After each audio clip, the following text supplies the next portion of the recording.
আসসালামু আলাইকুম, welcome to my channel touch and learn.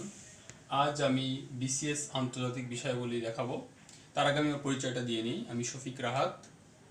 তো প্রতিদিনকার মতো আজ আমরা আন্তর্জাতিক বিষয়গুলির উপর ক্লাস নিব।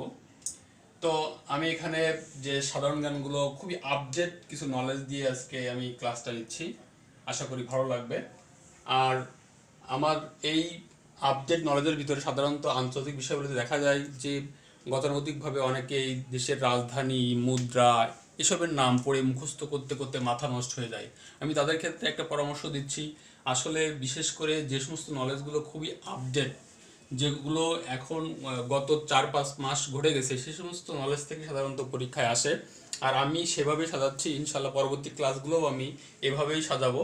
তো দেখা যাক, আমি প্রথম থেকে একটু পড়ি। বিশ্বের সর্বকনিষ্ঠ প্রধানমন্ত্রীর নাম সানা মেরিন। আবারও পড়ি, বিশ্বের সর্বকনিষ্ঠ প্রধানমন্ত্রীর নাম সানা মেরিন। ইনি হচ্ছেন ফিনল্যান্ডের প্রধানমন্ত্রী।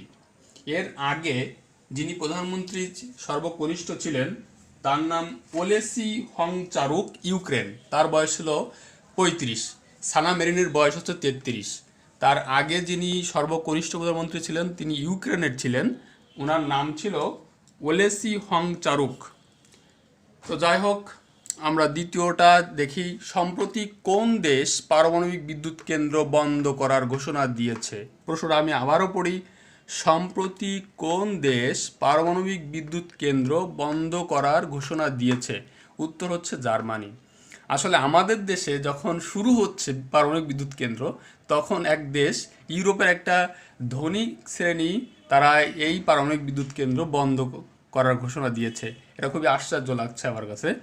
যাই হোক, এর পরের সাধারণ জ্ঞানটা হচ্ছে, মহাকাশ বাহিনী নামে নতুন বাহিনী গঠন করেছে কোন দেশ? অবভিয়াসলি এটা কেউ যদি এমনিতেই আন্দাজেও যদি মার্ক করে তাহলে আমার বিশ্বাস যুক্তরাষ্ট্র দিবে, কারণ পৃথিবীতে আমরা জানি সবচেয়ে বেশি সমরাস্ত্রে সজ্জিত দেশ হচ্ছে যুক্তরাষ্ট্র, এবং তারা এটা দিয়ে ষষ্ঠ শাখা, তাদের যে বাহিনী, নতুন বাহিনী হিসেবে ষষ্ঠ শাখা হিসেবে মহাকাশ বাহিনী গঠন করেছে তারা।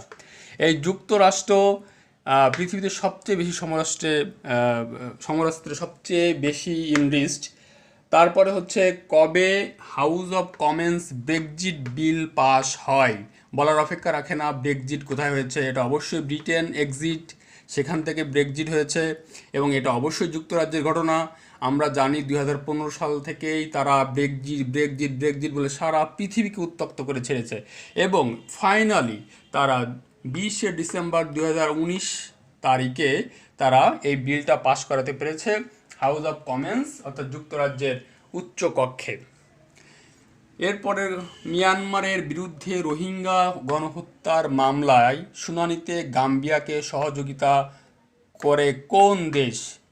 আসলে আমরা একটা কথা অনেক দিন আগে থেকে জানি যে রোহিঙ্গা সংকট 1985 সাল থেকে আমাদের দেশের যে সমস্যাটা, এই সমস্যাটা এখন অত্যন্ত প্রবল।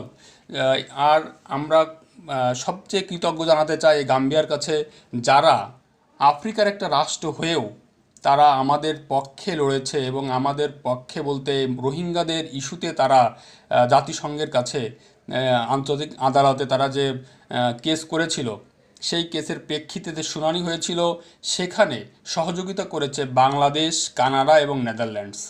আমি আবারও বলি, প্রশ্নটা হচ্ছে, মিয়ানমারের বিরুদ্ধে রোহিঙ্গা গণহত্যার মামলায় শুনানিতে গাম্বিয়াকে সহযোগিতা করে কোন কোন দেশ?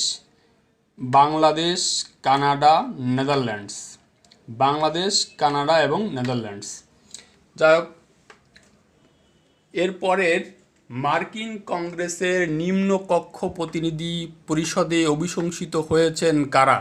আসলে আমরা জানি যে মার্কিন কংগ্রেসের নিম্নকক্ষ প্রতিনিধি পরিষদে অভিশংসিত হয়েছে এ যাবৎ মার্কিন যুক্তরাষ্ট্রের 3 জন প্রেসিডেন্ট। তার ভিতরে প্রথমেই যার নাম আসে তিনি হচ্ছেন অ্যান্ড্রু জনসন, তারপর হচ্ছে বিল ক্লিন্টন, ডোনাল্ড ট্রাম্প।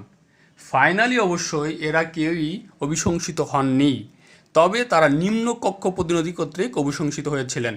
যাই হোক, এটা ছিল এবছরের প্রথম দিককার একটা ঘটনা, যেটা সারা পৃথিবীর প্রধান শিরোনাম ছিল ডোনাল্ড ট্রাম্পের বিষয়টা, অভিশংসনের বিষয়টা, যদিও ফাইনালি আমরা জানতে পারছি উনি অভিশংসিত হননি।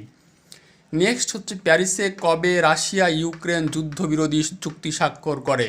আমরা জানি যে 2016 সালের দিকে রাশিয়া ইউক্রেনকে দখল করে নেয় এবং সেই যে যুদ্ধবিগ্রহ লেগেই ছিল রাশিয়া ইউক্রেনের বিরুদ্ধে, এবং রাশিয়ার প্রতি ইউরোপের সমস্ত দেশ নিষেধাজ্ঞা দিয়েছিল, ইভেন আমেরিকা অনেক নিষেধাজ্ঞা দিয়েছিল।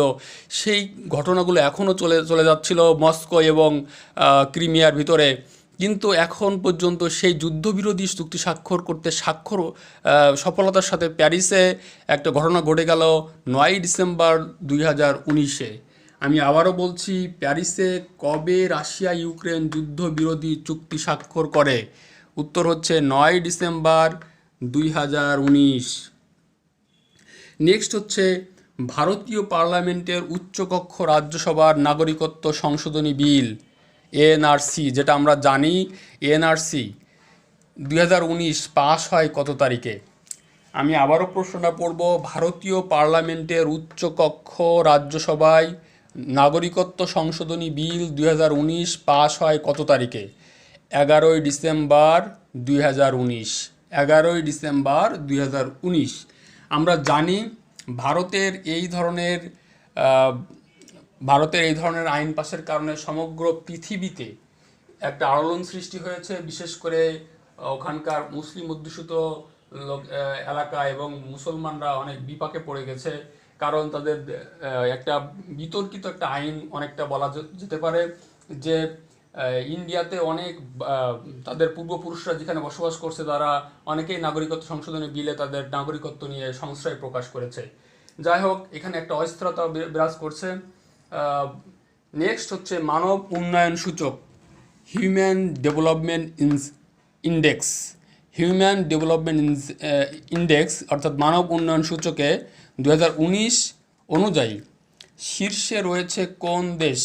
নরওয়ে। অবভিয়াসলি আমরা জানি নরওয়ে সবসময়, নরওয়ে, সুইডেন, আইসল্যান্ড, ডেনমার্ক এবং ফিনল্যান্ড, এই যে বাল্টিক রাষ্ট্র অর্থাৎ স্ক্যান্ডিনেভিয়ান রাষ্ট্রসমূহ সবসময় মানব উন্নয়ন সূচকে এগিয়ে থাকে, এবং তারা অনেকটাই ঘুরে ফিরে কোনোবার সুইডেন, কোনো সময় নরওয়ে, কোনো সময় আবারও আইসল্যান্ড, কোনো সময় ডেনমার্ক, এভাবে তারাই সবসময় মানব উন্নয়ন সূচকে এগিয়ে থাকে।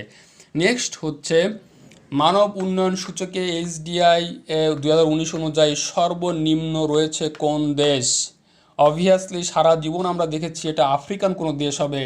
আগে আমরা জানতাম সেটা চাদ বা নাইজার, বা গত বছর ছিল সোমালিয়া, এবার হয়েছে বুরুন্ডি। যাই হোক, একই কাহিনী, এটাও হচ্ছে বুরুন্ডি হচ্ছে তোমার আফ্রিকান একটা দেশ, এরা মানব উন্নয়ন সূচকে অনেক পিছনে। যাই হোক, বাংলাদেশ এই পর্যায়ে বেশ অনেক ভালো আছে, বর্তমানে মানব উন্নয়ন সূচকে বাংলাদেশ 135তম। তো আমি বলতে চাই এই আন্তর্জাতিক বিষয়াবলীর আরও আপডেট জানার জন্য আমি পরবর্তী আরও অনেক ভিডিও দেবো ইনশাল্লাহ। তার আগে আপনারা আমার চ্যানেল টাস্ক অ্যান্ড লার্নে অবশ্যই সাবস্ক্রাইব করবেন, এই আশা ব্যক্ত করে আমি আজকের মতো বিদায় নিচ্ছি। সবাই ভালো থাকবেন। আসসালামু আলাইকুম।